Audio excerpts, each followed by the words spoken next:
यसैबारी यो चाहिँ मेरो यसै तरकारी खेती है त मैले आफै लगाएको एकदम मिठो मिठो यसैहरू छ यहाँ हेर्न सक्नुहुनेछ यो चाहिँ हाम्रो सागबारी हो यहाँ चाहिँ धेरै खाले सागहरू रोपेको छौँ है त यहाँनिर प्याज छ निन्जी जस्तो खारै छ है त एकदम राम्रो भएको छ एक महिनामै यसरी पानी हाल्नुपर्छ है त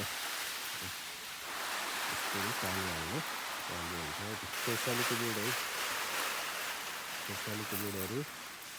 यता चाहिँ टमेटोहरू छ है त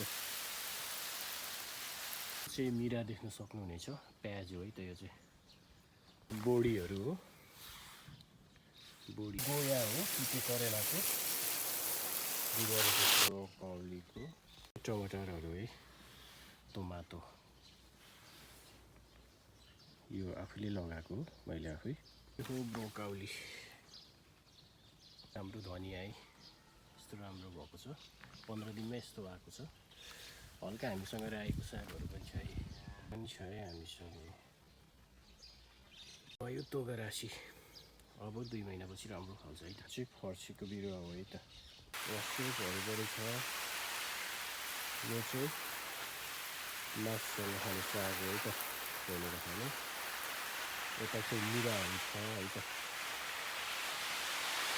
हामी नेपालीहरू चाहिँ संसारको जुनसुकै ठाउँमा रहे पनि अलिकति मात्र टाइम दिएर चाहिँ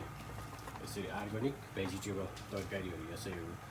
उत्पादन गरेर खान सकिन्छ यति भएपछि हामी मार्केटमा किन्न पर्दैन